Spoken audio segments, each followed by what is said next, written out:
Welcome to the Law School Toolbox podcast.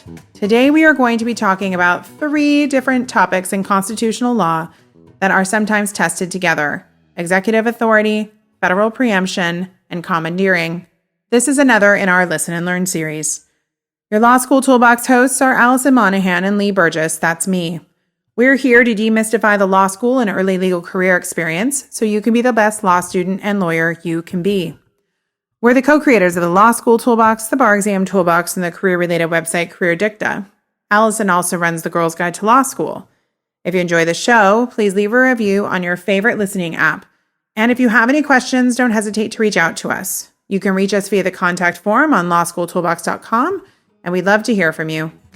And with that, let's get started.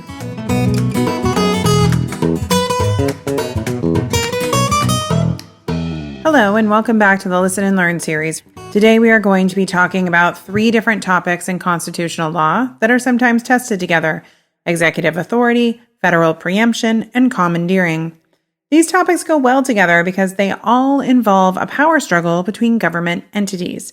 In the case of executive authority, the struggle is between the president and Congress. In the case of federal preemption and commandeering, the struggle is between the federal government and state governments. So let's start our discussion of executive authority by reviewing the various presidential and congressional powers. The president has both domestic and foreign affairs powers. The president's domestic affairs powers include the power to 1. Faithfully execute the law under the Take Care Clause as Chief Executive of the United States.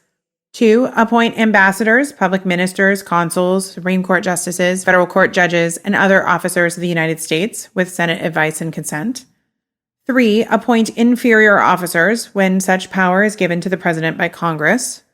4. Remove cabinet-level appointees and independent regulatory agency appointees. 5. Pardon federal crimes except for crimes that lead to impeachment by the House of Representatives. And 6. Act as the commander-in-chief of the military.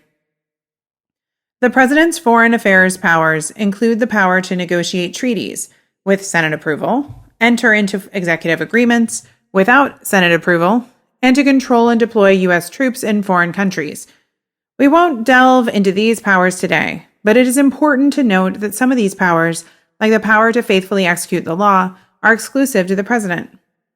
Other powers, like the power to appoint ambassadors and Supreme Court justices, are shared with the Senate. Okay, that covers presidential powers. Let's quickly review Congress's powers. Congress has the power to, among other things, regulate interstate commerce, collect taxes, and spend for the general welfare. Now, so long as the president and Congress stay in their respective lanes, there's no problem. But things can get tricky when the president and Congress want to regulate the same area.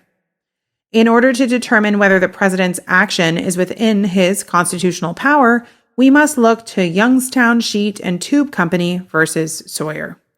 As you may recall, Youngstown involved an executive order issued by President Truman, which directed the Secretary of Commerce to seize and operate most of the nation's steel mills. This was done in order to avert the expected effects of a strike by the United Steelworkers of America during the Korean War. The Supreme Court held that the president did not have the authority to issue such an order. The court found that there was no congressional statute that authorized the president to take possession of private property. The court also held that the president's military power as commander-in-chief of the armed forces did not extend to labor disputes. The court argued that the president's power to see that the laws are faithfully executed refutes the idea that he is to be a lawmaker. While the Youngstown case produced a majority opinion and 5 concurring opinions, the rule typically relied on for executive authority issues is the 3-part test from Justice Jackson's concurrence. Under that test, there are 3 levels of presidential authority. First, if the president acts pursuant to an express or implied authorization of Congress, he is acting within the highest level of authority, and his actions are likely to be deemed valid. Second, if the president acts when Congress is silent, the president's acts will be upheld unless he is usurping the power of another branch of the federal government. Third, if the president acts against an express or implied will of Congress, he acts within the lowest level of authority, making his actions likely to be deemed invalid unless he is acting pursuant to his executive authority. Okay, so that covers the rules for executive authority issues. Let's move on to preemption. Under the Supremacy Clause of the United States Constitution, validly enacted federal law will always preempt or trump conflicting state law. State law may be preempted either expressly or impliedly. Express preemption occurs when federal legislation specifically states that the federal law is exclusive. Implied preemption occurs through A. Direct conflict with state law, B. Field preemption, or C. When the state law substantially interferes with the objective of the federal law, sometimes called obstacle preemption. Note that you might see both direct conflict preemption and obstacle preemption referred to as subcategories of a broader conflict preemption, but for our purposes, we're going to keep them separate. Now, let's break these down a bit further. For direct conflict preemption, it's not enough that a state law contains additional or different requirements from the federal law. A direct conflict is held to exist only when it is impossible to comply with both the federal law and the state law simultaneously. For example, if a state law required all widgets to be read and a federal law stated that no widget could be read, the state law would be preempted under conflict preemption.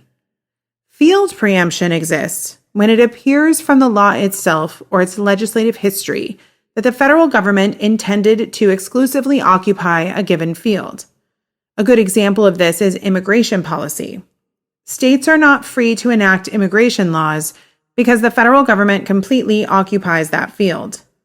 Obstacle preemption typically occurs when a state law frustrates Congress's intent to adopt a uniform system of federal regulation, conflicts with Congress's goal of establishing a regulatory ceiling for certain products or activities, or by impeding the vindication of a federal right. Okay, so we're almost done with our rules. We just need to cover our last topic, commandeering.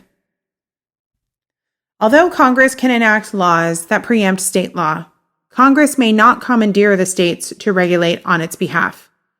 For example, in Prince versus United States, the Supreme Court held that Congress could not enact a law that required local law enforcement officers to conduct background checks in accordance with a federal gun control law. Similarly, in New York versus United States, the court struck down a federal law requiring states to either take title to radioactive waste or regulate according to the instructions of Congress.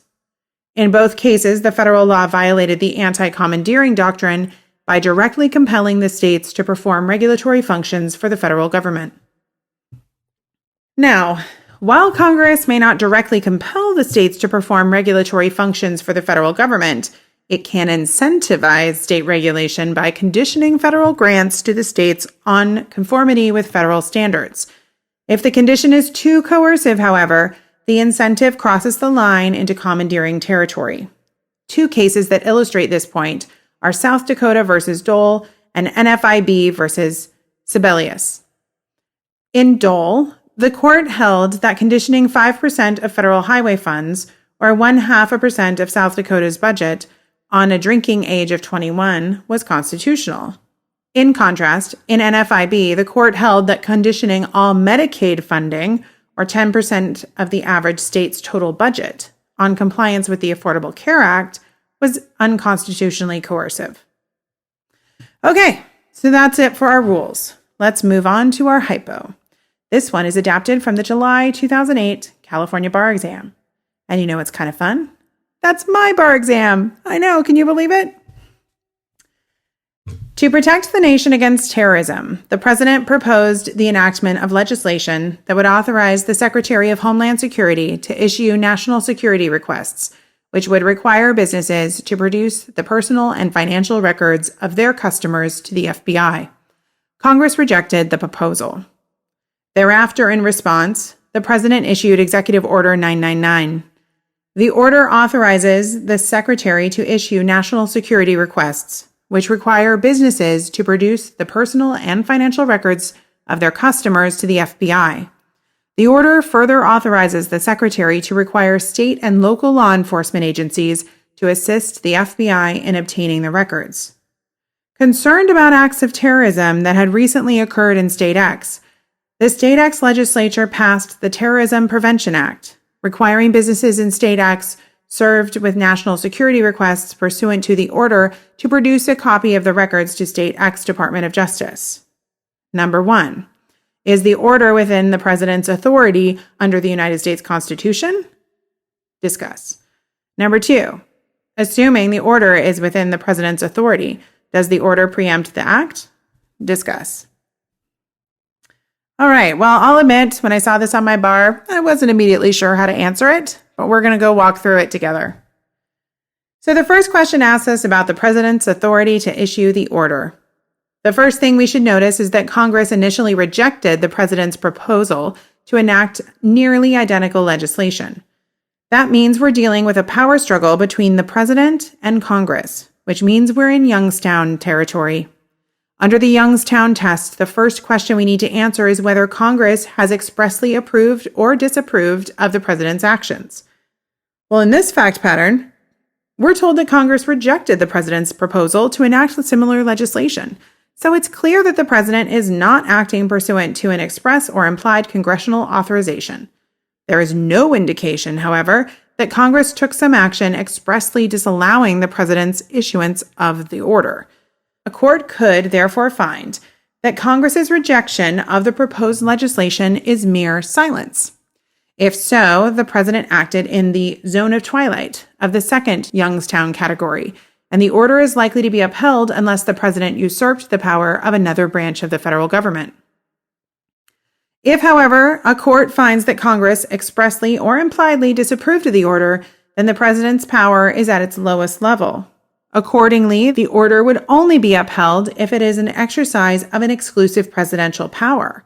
Now, that does not appear to be the case here. The President's power as Commander-in-Chief likely does not allow him to regulate domestic businesses any more than he can regulate labor disputes, as was the case in Youngstown. Similarly, any argument that the order is necessary to faithfully execute the law would likely fail as it did in Youngstown. Congress, on the other hand, likely has the power to enact similar legislation pursuant to the Commerce Clause because it regulates the personal and financial records maintained by businesses. In sum, the outcome likely depends on the court's view of Congress's rejection of the proposed legislation. If the court views it as congressional silence, the order would likely be held to be a constitutional exercise of presidential authority. If the court views it as congressional disapproval, the order would likely be held to be unconstitutional. In either case, there's another issue here affecting the President's authority to issue the order that we still need to discuss. The President's order goes further than the proposed legislation by authorizing the Secretary to require state and local law enforcement agencies to assist the FBI in obtaining the records. Whenever you see the federal government requiring state or local officials to do something, that's a pretty good sign that there's a commandeering problem. This is not a situation where the federal government is trying to incentivize state regulation by conditioning federal grants. If it were, we would need to compare the facts to cases like Dole and NFIB to determine whether the condition is unconstitutionally coercive. Here, the order directly compels state and local officials to perform a regulatory function on the federal government's behalf. Note that it doesn't matter that we're dealing with an executive order instead of acts of Congress, because a provision of presidential order commandeers the state and local officials. That provision is unconstitutional. Whew. Okay, that covers the first question. Now we need to address the second question, which asks us whether the President's order preempts the act passed by State X. As is the case with commandeering, it doesn't matter that it's an executive order and not an act of Congress. Both are federal laws that can preempt state law. Let's take the different kinds of preemption in turn, starting with express preemption. For there to be express preemption here, the order would have to specifically state that it is preempting state law. There is no indication that the order contains any such provision, so it does not expressly preempt the act. Moving on to implied preemption, we need to address each of the three types of implied preemption. The first, conflict preemption, requires a direct conflict between federal and state law. No such conflict exists here. The Act does not require the state businesses to do anything they are prohibited from doing under the order or vice versa. The Act merely requires businesses to provide a separate copy of their records to the State Department of Justice. That is not a direct conflict. The next type of implied preemption is field preemption, which requires that the law itself or its legislative history indicate that the federal government intended to exclusively occupy the legislative field. Well, there is no legislative history for this order other than the fact that it was intended to protect the nation from terrorism, and there is no language in the order itself that a court could read as an intent to occupy the entire field. Accordingly, there is no field preemption. The last type of implied preemption is obstacle preemption, which occurs when the state law substantially interferes with the objective of the federal law. Here it does not seem like the Act interferes with the objectives of the order in any way. The order provides that personal and financial records go to the FBI, and the Act requires that the copy of those same records go to state law enforcement. Therefore, the order does not preempt the Act. Well, that's all we have for you today as we took a trip down memory lane to my bar exam question. We hope you found this hypo to be a helpful example of how to work through these constitutional law issues. If you enjoyed this episode of the Law School Toolbox podcast, please take a second to leave a review and rating on your favorite listening app. We'd really appreciate it. And be sure to subscribe so you don't miss anything. If you have any questions or comments, please don't hesitate to reach out to myself or Alison at lee@lawschooltoolbox.com or allison@lawschooltoolbox.com, or you can always contact us via our website contact form at lawschooltoolbox.com. Thanks for listening, and we'll talk soon.